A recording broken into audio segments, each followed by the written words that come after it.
Hello and जोहार सबके मैं विक्टर मोर वीडियो में तहनी के पुनर्बार स्वागतम जनात हो। और मैं आज एक रिजर्व पाए रहो हमने के घर सामने के गाँव एक के उ सब मीटिंग एक में जाके निकल रहे तो मैं गम नहीं पाए रहो कि मीटिंग की नहीं तो चला हानि देखब कि मीटिंग रहे हुआ। जी हाँ मीटिंग और हटा कांग्रेस मीटिंग देख के तो बहुत हेवी मीटिंग होले रकम लागते माने बेसी भाग तो हानि के आसामीस आदमी और आदिवासी आदमी बेसी रहे और अन्य जाति के भी रहे। कांग्रेस के कईजनमान डांगर डांगर लीडर सब आए रहें और बहुत डांगर डांगर भाषणों मार के गए। तो सबसे पहले देखब उसके एंट्री गिला बड़ हेवी हेवी एंट्री आक दी देखबा एक बार तबे भल लगी। और यहाँ लगे प्रद्युत बरदलई मेम्बर अफ लोकसभा एक घर है नगाँव में। ये देखा ग्रैंड एंट्री नाना सब कम ढोल बजाए बजाए के एंट्री करके लेके जाए।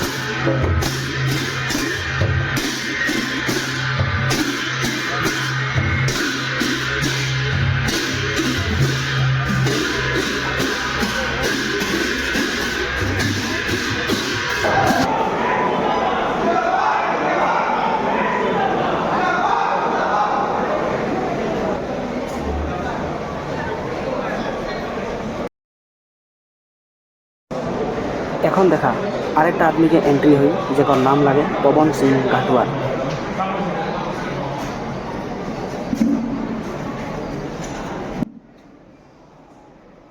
এখন একটা ग्रैंड एंट्री हुई आसाम के कांग्रेस एक लीडर के जेकर नाम लगे गौरव गोगोई जे आसाम के लोकसभा में जाके कांग्रेस के दिखे से बैठेला।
আমি সকলোৱে লগ লাগি পেলাই এক যুদ্ধত অৱতীৰ্ণ হৈছোঁ।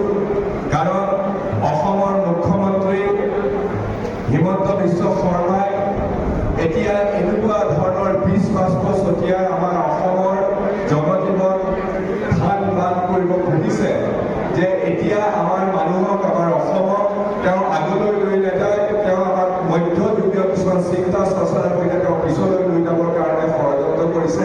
অসমীয়া আমাৰ গোটেই জনজীৱনত ভাগ ভাগ কৰিছে, হিন্দু মুছলমান কৰি বা এনেকুৱা ধৰণৰ বীজ বাষ্প ছটিয়াই আমাক দুৰ্বল কৰিছে। কিন্তু কংগ্ৰেছৰ ওপৰত ৰাইজৰ আস্থা আছে। মই সকলোকে আহ্বান জনাইছোঁ যাতে আমি সকলোৱে ঐক্যবদ্ধ হৈ এই অনাগত দিনবিলাকত আমি এই যুদ্ধত অৱতীৰ্ণ হওঁ। আমি প্ৰত্যেকজনে আমি সকলোৱে একজন সকলোকে নমস্কাৰ জনাই আপোনালোকৰ পৰা বিদায় জনাইছোঁ। বহুত বহুত ধন্যবাদ।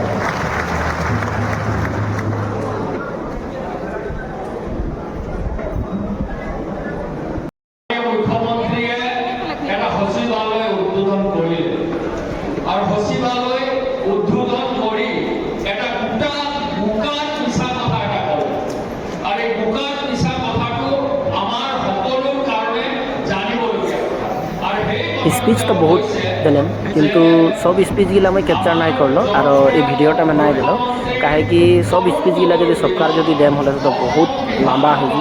तो इतना लंबा भिडियो आदमी देखे को बोरिंग होइला तो वहीटा खातिर समझा नहीं दिल जे एने थोड़ा थोड़ी काट कुटाई दी दे और भाषण और कि नईटा और ये बीजेपी कि करते कि ना करते कि बेया करते कि ना ओगलाई और हसाके बीजेपी सरकार के लेके मोको एक बात बेया लागते जेहेतु एस टी देम बोल के हानि के टीजी आदमी के आज तक ले 10 বছর পার হয়ে গেলে কিন্তু টেস্টি নাই দেখে, ওটাই একটা বাদ বেয়া লাগতে আর মুখ্যমন্ত্ৰী তেতিয়া কংগ্ৰেছ মন্ত্ৰী হোৱাৰ মন্ত্ৰী আছিল আৰু তেওঁ এই কথাটো আৱিষ্কাৰ কৰিবৰ কাৰণে বিজেপিৰ 9 বছৰ লাগিলে। এই 9 বছৰ এতিয়া যেতিয়া আমাৰ 6 জনগোষ্ঠী তাই আহো মৰাণ মটক চাহ জনগোষ্ঠী কোচ ৰাজবংশী যিসকল আমাৰ 6 জনগোষ্ঠীয়ে আন্দোলন কৰিছে জনজাতিকৰণ কৰিবৰ কাৰণে, তাক এটা বিপথে পৰিচালিত কৰিবৰ কাৰণে এটা দোকান মিছা কথা তেওঁ কৈছে। এই কথাটো আমি ৰাইজক ক'ব লাগে। মোক কেইবাজনো ফোন কৰিছে যে ছাৰ এনেকুৱা হৈছিল এই কংগ্ৰেছৰ দিনত।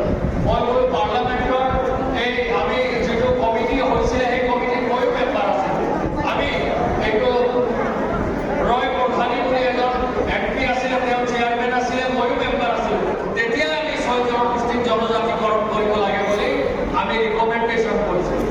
আৰু তেতিয়াই মাননীয় মুখ্যমন্ত্ৰী তৰুণ গগৈ ডাঙৰীয়াই অসমৰ বিধানসভাত এই প্ৰস্তাৱটো পঠিয়াইছিলে সৰ্বসন্মতিক্ৰমে। এতিয়া তেওঁলোকে 6 মাহৰ ভিতৰত জনজাতিকৰণ কৰিম বুলি কৈছিলে। এতিয়া 9 বছৰ তেওঁ কেইবাশ কোটি টকা ধৰিব। কিহৰ কাৰণে? এই 8 লাখ মজদুৰৰ একাউণ্টত কিবা এটা টকা ভৰাই দিব ভোটৰ আগতে, কিন্তু তেওঁলোকৰ দৈনিক মজুৰি তেওঁলোকে ঘোষণা কৰা মতে এনেকুৱা একাউণ্টৰ টকা নকৰে। তেওঁলোকৰ ভুল নীতিৰ কাৰণে গোটেই চাহ বাগিচাৰ অৱস্থা বেয়া হৈ গৈছে। আমাৰ নামৰূপৰ ফাৰ্টিলাইজাৰ ফেক্টৰী বন্ধ হৈ যাব, এনেকুৱা এটা অৱস্থা হৈছে। আৰু এই কেইদিনটো আপোনালোকে টিভি চাই আছে। মই আমাৰ গৌৰৱক কৈছোঁ যে তেওঁ হয় প্ৰাইম মিনিষ্টাৰ নহয় ফাইনেন্স মিনিষ্টাৰ, এই ইয়াত এটা ডাঙৰ ইনকুৱাৰী কৰিব লাগে। আমাৰ ডিব্ৰুগড়তে হাজাৰ হাজাৰ কোটি টকাৰ এই ওলাইছে। অসম ইমান স্মাৰ্ট পুলিচ, তেওঁলোকে এনকাউণ্টাৰ ভুৱা এনকাউণ্টাৰ কৰি মানুহ আনিব পাৰে, কিন্তু এই হাজাৰ হাজাৰ কোটি টকাৰ ৰাইজৰ পৰা লুট কৰি গৈছে সেই মানুহবোৰৰ আচল মানুহবোৰক তেওঁলোকে ধৰিব পৰা নাই, তেওঁলোকে ইনকুৱাৰী কৰিব পৰা নাই। কাৰণ মোৰ সন্দেহ হৈছে যে ৰাজনৈতিক ক্ষমতা থকা মানুহ ডাঙৰ ডাঙৰ অফিচাৰ এইবোৰত ইনভলভ আছে। সেইকাৰণে চেণ্ট্ৰেল গভৰ্ণমেণ্টে ইয়াৰ এটা ইনকুৱাৰী কৰিব লাগে। আমাৰ ডিব্ৰুগড়তে এজনৰ নামত 2,500 কোটি টকা ওলাইছে, এজনৰ নামত 1,500 কোটি টকা ওলাইছে, আৰু এজনৰ নামত 800 কোটি টকা ওলাইছে, আৰু অন্যান্য চহৰত কি হৈছে আমি নাজানো। এইকাৰণে এই কথাবোৰ আমি এওঁলোকৰ যে অপশাসন যে চূড়ান্ত হৈছে এই কথাটো আমি সকলোৱে উপলব্ধি কৰিছোঁ। তেওঁলোকে চাউল 40 টকা হোৱা কথাটো তেওঁলোকে নকয়, মূল্য বৃদ্ধিৰ কথা নকয়। আৰু সেইকাৰণে এতিয়া তেওঁলোক আদৰণি জনাই মোৰ বক্তব্য সামৰি মাৰিছোঁ। ধন্যবাদ। বাগানৰ শ্ৰমিকৰ হৈ আমি হাত মাৰোঁ। কিছুমান কথা পৱন সিং ধাৰৱাড ডাঙৰীয়াই ক'লে যে দৈনিক মজুৰি বৃদ্ধি হোৱা নাই। আমি সকলোৱে গম পাইছোঁ যে কেনেদৰে বিজেপি চৰকাৰৰ মন্ত্ৰীখিনি আজি নিজৰ পৰিয়ালৰ নামত ক'ত তেওঁলোকে বাগান লৈছে, আৰু য'ত তেওঁলোকে বাগান লৈছে তাত তেওঁলোকে শ্ৰমিকৰ লগত অন্যায় কৰিছে। আমি অন্যায় কৰিবলৈ দিয়া নাই। আমি তেওঁলোকৰ অত্যাচাৰৰ বিৰুদ্ধে আমি মাত মাতিম। বাগানৰ অঞ্চলৰ ভিতৰত বহুত আৰু কৰিবলগীয়া কামখিনি আছে। স্কুলৰ ভিতৰত শিক্ষক নাই, হস্পিটেলৰ ভিতৰত ডক্টৰ নাই, বাগানৰ লাইনৰ মাজত ভাল ড্ৰেইন নাই, ড্ৰেইনেজ চিষ্টেম নাই, বিদ্যুতৰ এটা সমস্যা। এইখিনি লৈ আমি মাত মাতিব লাগিব। শ্ৰদ্ধেয় ৰাইজ, অসমৰ মুখ্যমন্ত্ৰী ঝাৰখণ্ডত গৈ আদিবাসী সমাজৰ কথা কৈ, আৰু এতিয়া প্ৰায় তেওঁলোকৰ 8 বছৰ হ'ল। देख लो लापरवाही, इतना डांगर मीटिंग होते और कारेंट चल गई। किंतु आज के भाषण गिला सुन के लागत है जे कांग्रेस 2026 में आको काम बैक करी निकी बोल के কি বলো তা তুমি যদি তনিকো লাগত है जे काम बैक करी निकी बोल के মানে একবার কমেন্ট करके জানাবাসো आपको थोड़ा ভাল লাগে। तो इतना टाइम बोल के मैं विक्टर तनी से विदाय लेता हूँ।